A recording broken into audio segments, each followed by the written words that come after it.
Hi, I'm Ben. Welcome to my book corner. Today I've had book mail. It is the day that my book subscription box has arrived. This is from your Paper Quest. So I thought that we could open it together and see what we've got, because I don't actually know what's in here. So first off we have... Alright, okay. Open Your Mind by Ramon Gore. So, okay, we'll read that in a minute. We have the letter, as always. Your Paper Quest, always together, even apart. Welcome to your Paper Quest's latest box. As summer quickly approaches, we want to take advantage of the rest of the rainy weather. It's England.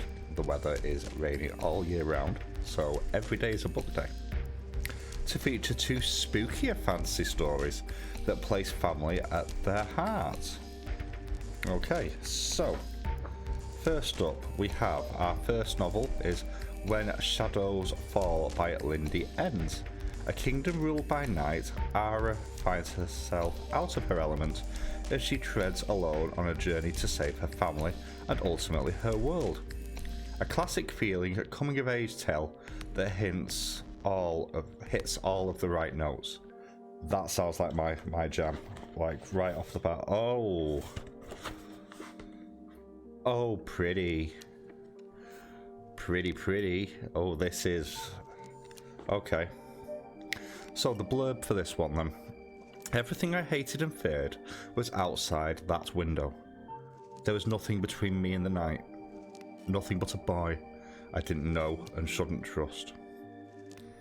Jenny, you're now getting into my videos as well as Noah's. When the sun sets in Merrick, a terrifying shadow world appears. I can't English. Guarded by nightmare beasts that prowl the darkness, enforcing the rule of a tyrant lord. Terrified of the night and plagued with crippling panic attacks, 17-year-old Ara Holstener's only solace from her anxiety is the bond she shares with her brave younger sister. But when Lan is taken by shadow creatures, Ara must embark on a perilous quest to rescue her, aided only by a strange boy who claims to be from her past. But the night is not what it seems. If Ara cannot untangle the dark secrets lurking within its shadows, she will condemn her sister and herself to a lifetime of unimaginable torment. Oh, I like a lot. Okay, and we have in there this little poem, I suppose. Darkness. It comes, it takes, it destroys. Destroys happiness, destroys peace, destroys me. I am broken into 1,000 pieces, and I will never be whole again. The darkness steals life, steals joy, steals courage, leaving only fear. I'm excited for this one. We also have little bookmark which has got a quote on it. Our regrets aren't the things we do, they're the things we don't do. The missed opportunities, the chances we let slip by. Yes, I can confirm that is true. So, and also, I don't know if I noticed this on the other ones, but you've got a little seal there as well for specially selected. I love that. Oh, I'm excited. Our second novel is The Bee King by Mathilda Zeller. Alice is sent from her impoverished home to the wife of the Bee King, but all is not milk and honey like that, and dark truths lurk beneath the surface. Alice will need all of her wits to survive the apiary.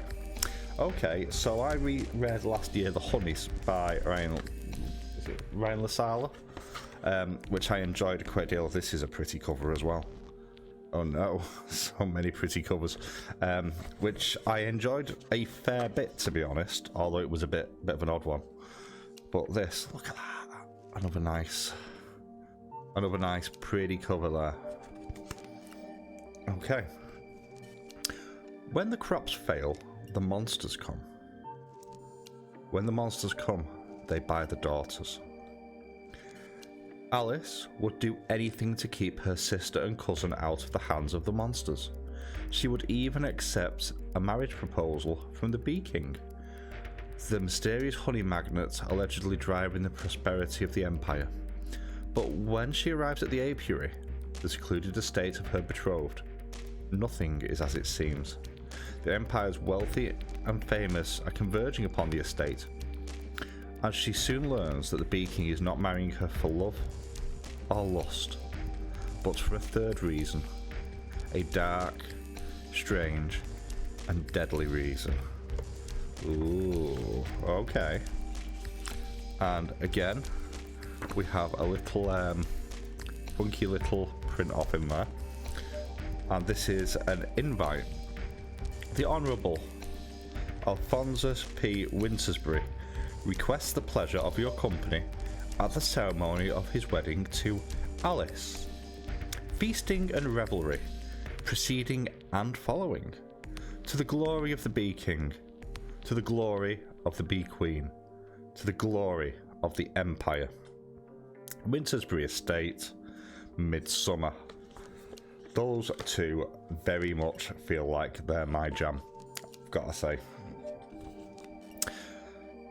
This month, back to the letter, we've also been lucky enough to work with Idle Ink, an online indie magazine that features an incredibly wide collection of short stories and essays. We're fortunate enough to get to share Open Your Mind with you. The QR code, which is for me.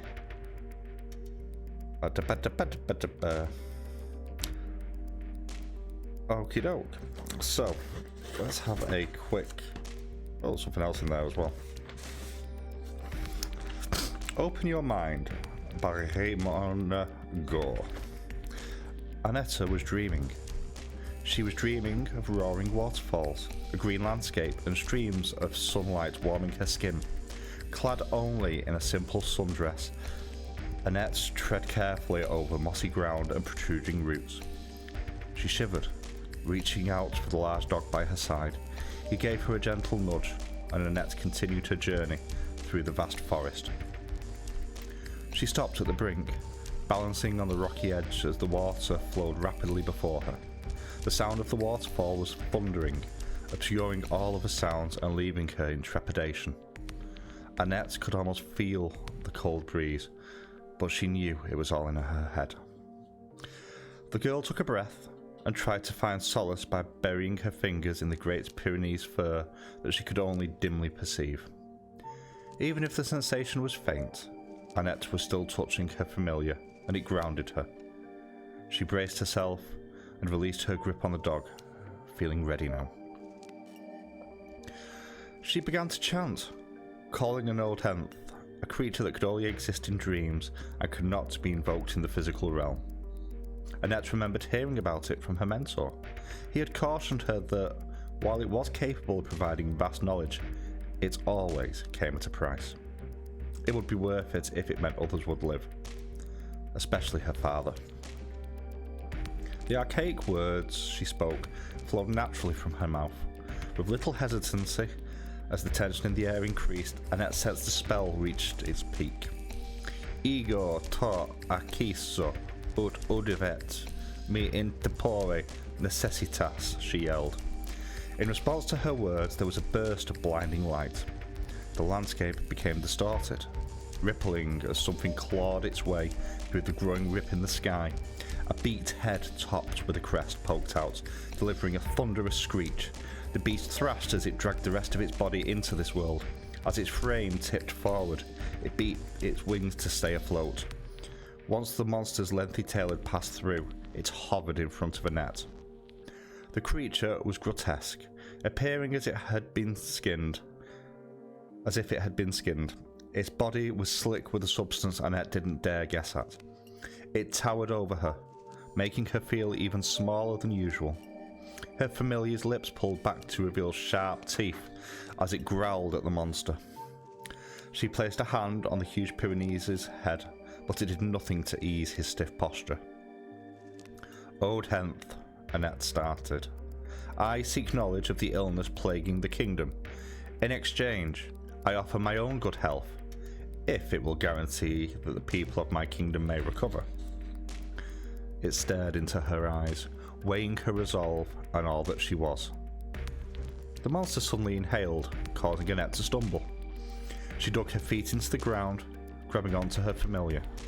Annette felt herself growing weaker, as if the creature was draining her, and collapsed against the Great Pyrenees. She could only take a breath once it had stopped, no matter how laboured. Her familiar licked her cheek, offering comfort. Annette buried her face into his fur, wishing she could truly feel it. From the corner of her eye, she saw the beast open its mouth. A blazing inferno appeared at the back of its throat. It exhaled, and, for a split second, as a stream of fire came towards her, Annette wondered if she had made a mistake. She tensed and closed her eyes, bracing herself for what was to come. Except there was no heat to it. Only the stream of knowledge from it to her. Once the flame extinguished, the creature flapped its wings and soared away, back into the hole in the sky. The rip sealed itself back up behind it, and though it had been but a brief encounter, it had felt as if hours had passed. But Annette knew what she had to do now. She turned to her familiar and muttered, "Time to wake up." So that is from Idle Inc., which is an online indie magazine full of oddities. They feature short stories and essays about the weirder parts of life that don't easily fit into specific genres. So there we go. And we also have an extra here as well. We've been working with a lot of amazing authors and want to let you know when they release new books. So this will be, I presume, a sequel to a book that's already been in the box before I started with it. In September of 2023, we were lucky enough to feature Mordecai, the first story of the Creatures of Flynn series. We're happy to announce that Mark McCarrick, I'm probably butchering names, so there we go, has just released his much anticipated sequel, Kestrian. We loved Morid Cax for its rich, low fantasy medieval setting and found it a bleak but heartwarming coming of age mystery. In Kestrian, Harriet's world, still reeling from the events of the previous book, is slipping quietly closer to the brink of war, while Harriet is once again drawn into a sinister, Flynn, chilling and very ancient mystery. So there we go. I'm quite excited about these, I'm not going to lie. So we have 2 books. We have the little extra short story from in Idle Inc. and a couple of, I suppose you could double them up as things you put in books to find pages, bookmarks, there we go. So yeah, that's pretty cool. So that is this month's book, which I received today from your paper quest. I hope you've enjoyed this video. Thank you for watching. I'll catch you all soon.